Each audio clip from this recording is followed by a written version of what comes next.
Si tu es un soutien du professeur Maurice Kamto, Peuple du changement, alors arrête de paniquer, arrête de paniquer, arrête de paniquer. 3 fois je l'ai dit. Peuple du changement reçoit mes salutations les plus chaleureuses et conviviales. L'objectivité, la rationalité et la vertu doivent toujours être intégrées en nous. Alors, si tu aimes le professeur Maurice Kamto, si tu penses que le professeur Maurice Kamto est vraiment le choix du peuple, et moi je le pense, puisqu'il est le choix du peuple, eh bien, arrête de t'agiter. Si tu planifies manifester, ne le fais pas. Parce que ceux qui nous dirigent sont aussi intelligents. Et ils ont donc tendu un piège dans lequel nous devons éviter de tomber. Je vais d'abord faire une lecture juridique avant de faire une lecture politique dans quelques minutes de la situation. Alors, toi qui m'écoutes, partage cette vidéo afin qu'elle arrive le plus loin possible. N'oublie pas de liker, de t'abonner et surtout d'inviter tes proches à s'abonner eux aussi à ma chaîne afin de ne plus manquer à mes prochaines publications. Alors, là, il y a quelques heures, que la communauté nationale et internationale a été informée de la publication de la liste des candidats acceptés pour l'élection présidentielle à venir. Et cette liste-là a été publiée, et depuis qu'elle a été publiée, on observe sur la toile des indignations, de l'émoi. On observe sur la toile des citoyens, le peuple du changement, des citoyens qui paniquent, ceux qui sont assoiffés par le changement. Il faut dire que la publication de la liste de ces candidats-là est tout simplement la diffusion des travaux préparatoires.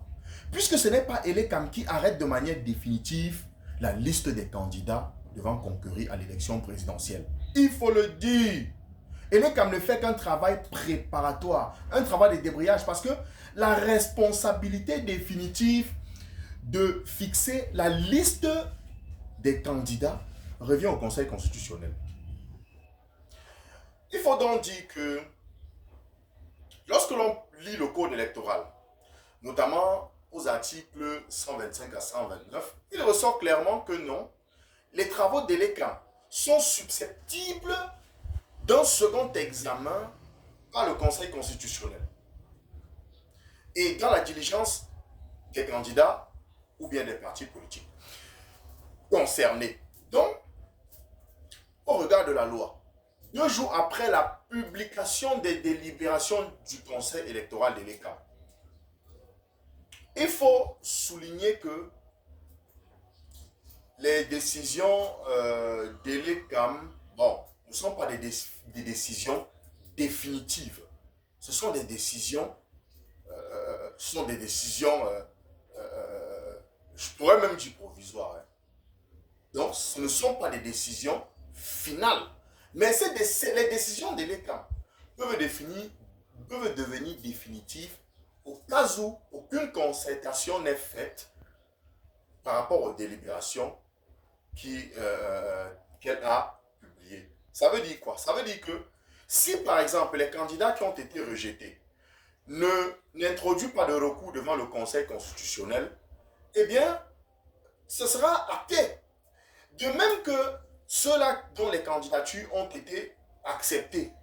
Un candidat peut venir introduire par exemple un recours pour dire que là, enfin un candidat peut venir remettre en cause la candidature par exemple d'un parti, permettez la tautologie, d'un candidat qui a été accepté au point où cela soit rejeté à la fin par le Conseil constitutionnel.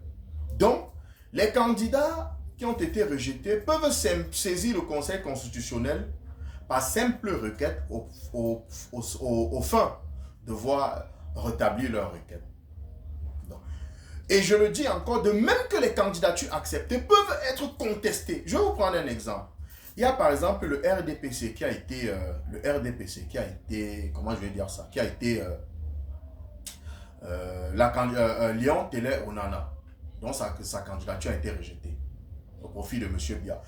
Léon Télé Onana peut donc saisir le Conseil constitutionnel en brandissant des arguments convaincants, des arguments fondés. Et je vous assure, ces arguments sont fondés. Le RDPC n'a par exemple pas organisé de congrès depuis 2011. Le seul congrès que le RDPC a organisé, c'était en 2011. En 2016, il était censé l'organiser, il ne l'a pas fait. Le bureau politique qui peut proroger le mandat du président national du parti ne peut le faire qu'une seule fois. Donc depuis 2021, il ne peut plus introduire, il n'y a pas eu de congrès organisé par ce parti. Et donc selon les statuts même de ce parti, il ne peut pas présenter de candidat que Léon Télé Onana. Donc peut donc décider, je suis même persuadé qu'il ne doit pas se laisser faire. Léon Télé Onana ne doit pas se laisser faire. Et il a des arguments, et je pense, assez sérieux qui méritent d'être examinés. Ça, il faut le dire. Donc, les gars ne font que s'agiter sur les réseaux sociaux. Je dis, les gars, ne vous agitez plus. Et le professeur Kamto, dont la candidature a été rejetée par le Conseil électoral, ne doit pas se laisser faire. Et l'avantage du débat devant le Conseil constitutionnel, c'est que le débat est contradictoire. Et c'est un débat contradictoire parce qu'il va permettre à chacune des parties de brandir ses arguments. C'est-à-dire, Elé Kam qui a rejeté par exemple la candidature du professeur Maurice Kamto, va donc expliquer devant les Camerounais le pourquoi, les raisons qui lui ont poussé, qui ont modifié, qui ont motivé, qui l'ont amené à rejeter cette candidature-là. Les raisons qui ont modifié ce rejet-là. Et la chance que l'on a ici, c'est que les débats devant le Conseil constitutionnel sont publics. Ces débats sont publics et tout comme en 2018, après la crise post-électorale, le débat sera télévisé. Même s'il n'est pas télévisé, ces débats-là, médiatisés, dont le peuple camerounais tout entier aura la possibilité de suivre en direct et en Mondiovision les débats les débats qui vont se poursuivre devant le Conseil constitutionnel. Et il faut savoir que les délibérations prises par Elé Kam sont non contradictoires. Donc, elles s'inscrivent dans une modalité non contradictoire. Pourquoi?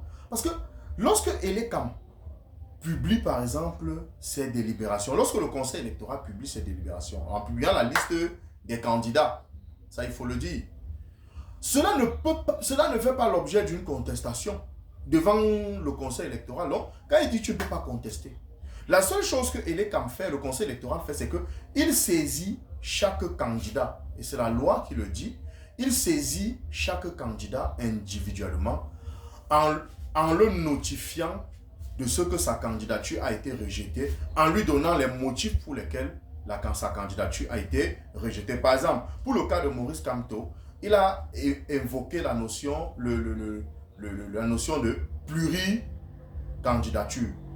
Or, donc il dit qu'il y a eu plusieurs candidatures. Or, RDPC, il y a également eu plusieurs candidatures.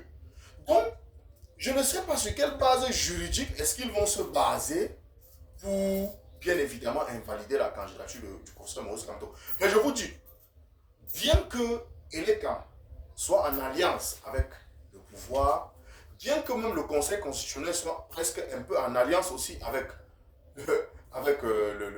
le Conseil constitutionnel soit aussi un peu en alliance avec le pouvoir, moi je vais vous dire, il y a encore des personnes de bonne moralité et de bonne foi là-bas.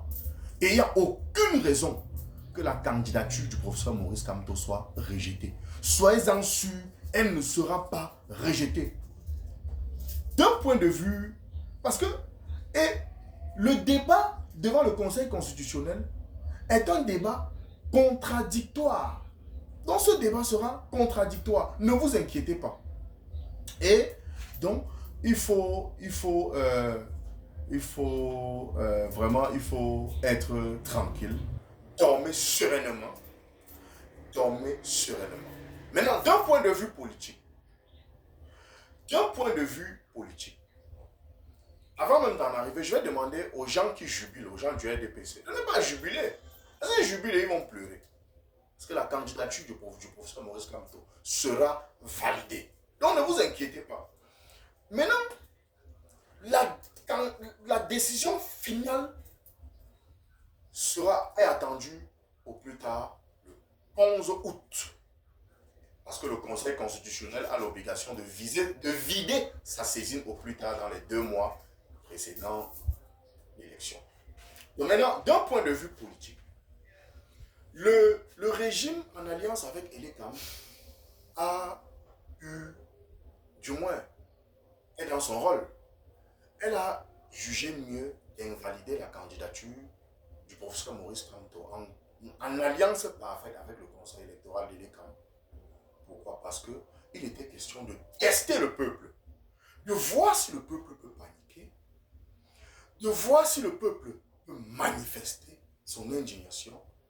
Et je vous rappelle que dans le code électoral, il est bien précisé, je ne maîtrise pas véritablement l'article, mais que les candidats inéligibles aussi sont ceux-là qui sont caractérisés par l'atteinte. Ce sont ceux-là qui se caractérisent par l'atteinte à la sûreté de l'intérieur et extérieur de l'État, et bien à l'insurrection et autres. Ça veut donc dire quoi? Ça veut donc dire que si les militants, les sympathisants du MRC, les soutiens du professeur Maurice Kamto que nous sommes, décidons de sortir, d'envahir les rues pour manifester, eh bien, ça va donner ça va permettre au gouvernement de d'invalider sa candidature, parce qu'on aurait dit, voilà, il veut prendre le pouvoir par les armes, atteinte à la sûreté intérieure et extérieure de l'État, et c'est comme ça qu'on va l'arrêter,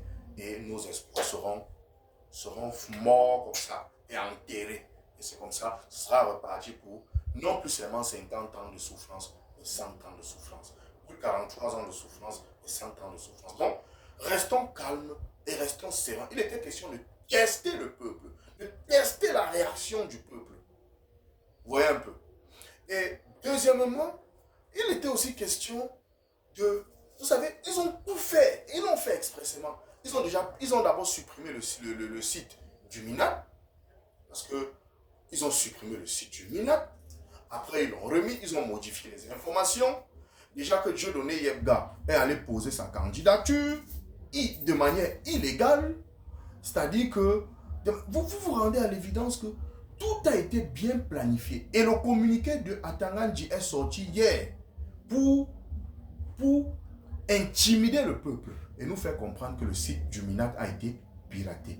C'était comme ça pour préparer le peuple à intégrer que la candidature ne sera pas, la candidature du professeur ne sera pas acceptée par Elekam. Or, Elekam n'est qu'un organe, n'était que dans ses travaux préparatoires. Parce que le vrai travail sera fait par le Conseil constitutionnel. Donc ne paniquez pas, restons sereins, restons mobilisés. Et je le dis et je le répète, ce pays va changer cette année. Eh bien, ce pays va changer cette année. Maurice Kamto, 3e président de la République de notre pays. Restons mobilisés, restons sereins, ne paniquons pas, ne donnons même pas la possibilité au régime de pouvoir invalider cette candidature. C'est un piège qui a été tendu. Eh bien, c'est un piège qui a été tendu. Et je profite de ça pour interpeller nos frères de la diaspora. N'allez pas vite en besogne. Restez calmes, restez mobilisés, très attentifs et très vigilants. J'étais Florent Pagny, votre humble serviteur. Restons mobilisés. Je dis bien, restons mobilisés. Nous, on ne va pas aller en exil comme les Michel Ngatou. Je suis au pays et je demande à la diaspora de me soutenir. Je demande à la diaspora de me soutenir parce que vous êtes les meilleurs et bravo pour le combat que vous menez. Mais comme je le dis encore, ne donnons pas la possibilité à ce régime de tuer et d'enterrer nos espoirs. Restons mobilisés. Il n'est pas question d'une quelconque manifestation maintenant. Rien. On reste calme. On reste mobilisé. Car il faut même avoir peur de ceux-là qui... Parce que moi-même, j'ai pensé qu'il fallait qu'on manifeste. Il faut que je vous dise la vérité. Mais je me suis assis, j'ai réfléchi. Vous savez, il faut toujours prendre le temps de réfléchir avant de poser un acte que ce soit. Parce que l'intelligence doit toujours être au service de l'esprit. L'intelligence doit toujours être au service de l'esprit. Je répète, l'intelligence doit toujours être au service de l'esprit. Réfléchissons avant d'agir. Mesdames et messieurs, c'est le message que je voulais vous passer ce soir. Nous sommes le 26 juillet 2025. C'est une date historique. Et je m'adresse aux membres du Conseil constitutionnel. Vous avez là la possibilité et l'opportunité d'entrer une fois pour toutes dans l'histoire. Bonsoir. Florent Pagny, votre humble serviteur.